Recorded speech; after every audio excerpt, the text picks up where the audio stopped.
भगवान गणेश की कथा भारतीय पौराणिक कथाओं में अत्यंत महत्वपूर्ण और प्रसिद्ध है। भगवान गणेश को हिंदू धर्म में प्रथम पूज्य माना जाता है, यानी किसी भी शुभ कार्य की शुरुआत में सबसे पहले भगवान गणेश की पूजा की जाती है। उनके अनेक नाम हैं, जैसे गणपति, विघ्नहर्ता, लंबोदर, गजानन और एकदंत। उनकी छवि एक मानव शरीर और हाथी के सिर वाले देवता के रूप में होती है और उन्हें बुद्धि, समृद्धि और बाधाओं को दूर करने वाले देवता के रूप में पूजा जाता है। उनके जन्म की कथा और अन्य घटनाओं को लेकर अनेक कहानियां प्रचलित हैं। यहाँ भगवान गणेश के जन्म और प्रमुख कथाओं का विवरण दिया गया है। भगवान गणेश का जन्म। भगवान गणेश के जन्म की सबसे प्रसिद्ध कथा के अनुसार माता पार्वती ने गणेश को स्वयं के शरीर के उपटन से उत्पन्न किया। एक दिन जब भगवान शिव कहीं बाहर गए हुए थे, माता पार्वती स्नान करना चाहती थी। उन्होंने अपने शरीर के उपटन से एक पुतला बनाया और उसमें प्राण डाल दिए।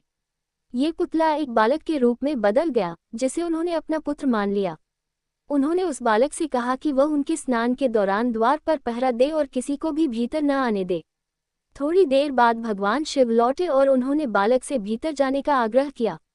बालक ने माता पार्वती के आदेश का पालन करते हुए भगवान शिव को रोक दिया।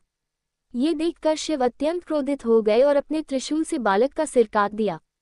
जब माता पार्वती ने ये देखा तो वे अत्यंत दुखी हो गईं और शिव से अपने पुत्र को पुनः जीवित करने की विनती की। शिव ने तब ये जानने के बाद कि यह बालक पार्वती का पुत्र है, अपने गणों को आदेश दिया कि वे उत्तर दिशा में जाकर किसी जीव का सिर लाएं और जो पहला जीव मिले उसका सिर लाकर इस बालक पर लगा दें। गणों को पहला जीव एक हाथी मिला और वे उसका सिर लेकर लौटे। भगवान शिव ने उस हाथी के सिर को बालक के शरीर पर लगाया और उसे पुनः जीवन प्रदान किया। इस प्रकार गणेश का जन्म हुआ और भगवान शिव ने उन्हें गणों का स्वामी यानी गणपति नाम दिया। इसी के साथ उन्होंने आशीर्वाद दिया कि वे सदैव प्रथम पूज्य रहेंगे और कोई भी शुभ कार्य उनकी पूजा के बिना प्रारंभ नहीं होगा। गणेश और चंद्रमा की कथा। एक बार गणेश जी को एक ब्राह्मण के घर से भोजन का निमंत्रण प्राप्त हुआ। उन्होंने भरपेट भोजन किया और फिर अपने वाहन मूषक चूहा पर बैठकर लौटने लगे।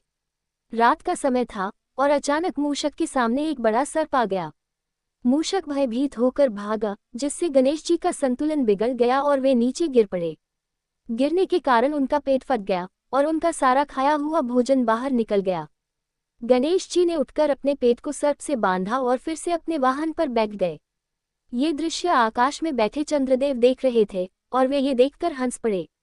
गणेश जी ने इसे अपना अपमान समझा और क्रोध में आकर चंद्रदेव को श्राप दिया कि जो कोई भी चंद्रमा को देखेगा उस पर झूठा आरोप लगेगा। चंद्रदेव ने गणेश जी से क्षमा याचना की। तब गणेश जी ने उन्हें आश्वस्त किया कि श्राप का प्रभाव केवल गणेश चतुर्थी के दिन होगा। इस दिन यदि कोई चंद्रमा को देखेगा तो उसे झूठे आरोप का सामना करना पड़ेगा।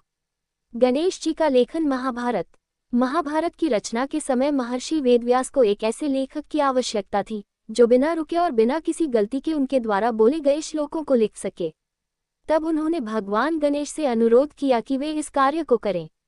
गणेश जी ने ये शर्त रखी कि वे केवल तभी लिखेंगे जब वेदव्यास बिना रुके कथा सुनाएंगे। वेदव्यास ने भी अपनी शर्त रखी कि गणेश जी तभी लिखेंगे जब वे प्रत्येक श्लोक का गहराई से अर्थ समझ लेंगे। इस प्रकार महाभारत की रचना आरंभ हुई। वेदव्यास ने कुछ कठिन श्लोकों का उच्चारण किया ताकि गणेश जी उन्हें समझने में कुछ समय लें और इस बीच वेदव्यास को आगे की कथा सोचने का समय मिल सके। इस प्रकार महाभारत की महान ग्रंथ की रचना पूरी हुई।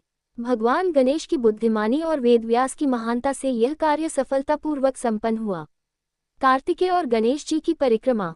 एक और प्रसिद्ध कथा भगवान गणेश और उनके भाई कार्तिकेय से जुड़ी है।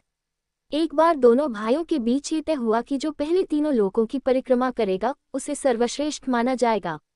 कार्तिकेय अपने वाहन मयूर पर बैठकर तीनों लोकों की यात्रा पर निकल पड़े। गणेश जी का वाहन मूषक था जो धीमा था, इसलिए वे सोच में पड़ गए कि कैसे वे ये प्रतियोगिता जीत सकते हैं। गणेश जी ने अपनी बुद्धिमत्ता का प्रयोग किया। उन्होंने अपने माता पिता भगवान शिव और माता पार्वती की परिक्रमा की, क्योंकि उन्हें समस्त ब्रह्मांड का प्रतीक माना जाता है। जब कार्तिकेय यात्रा से लौटे तो उन्हें पता चला कि गणेश जी पहले ही विजेता घोषित हो चुके हैं। इस प्रकार गणेश जी की बुद्धिमत्ता ने उन्हें सर्वश्रेष्ठ साबित किया। गणेश जी का स्वरूप। भगवान गणेश का स्वरूप अत्यंत विशिष्ट और प्रतीकात्मक है। उनके 4 हाथ होते हैं जिनमें से एक में पाशफंदक, दूसरे में अंकुश, हाथी को नियंत्रित करने वाला हुक, तीसरे हाथ में मोदक मिठाई और चौथा हाथ आशीर्वाद मुद्रा में होता है। उनके बड़े कान सुनने की शक्ति का प्रतीक हैं, जबकि उनकी छोटी आंखें तीक्ष्ण दृष्टि और सूक्ष्म समझ का प्रतीक हैं।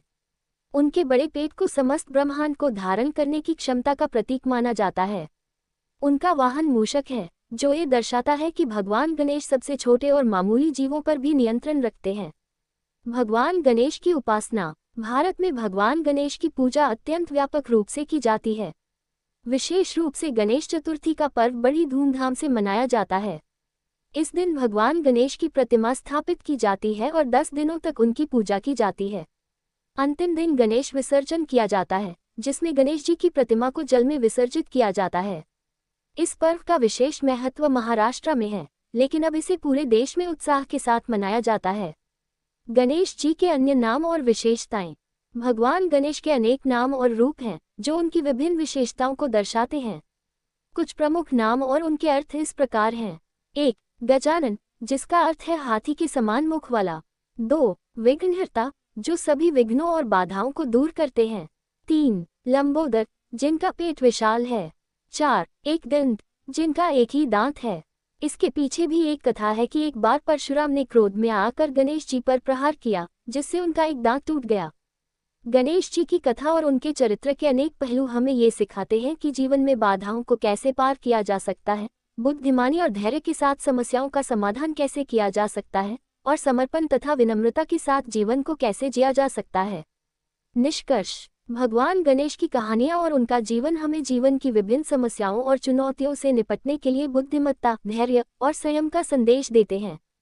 वे हमें ये भी सिखाते हैं कि सम्मान और आदर के साथ कार्य करने से हर बाधा को पार किया जा सकता है।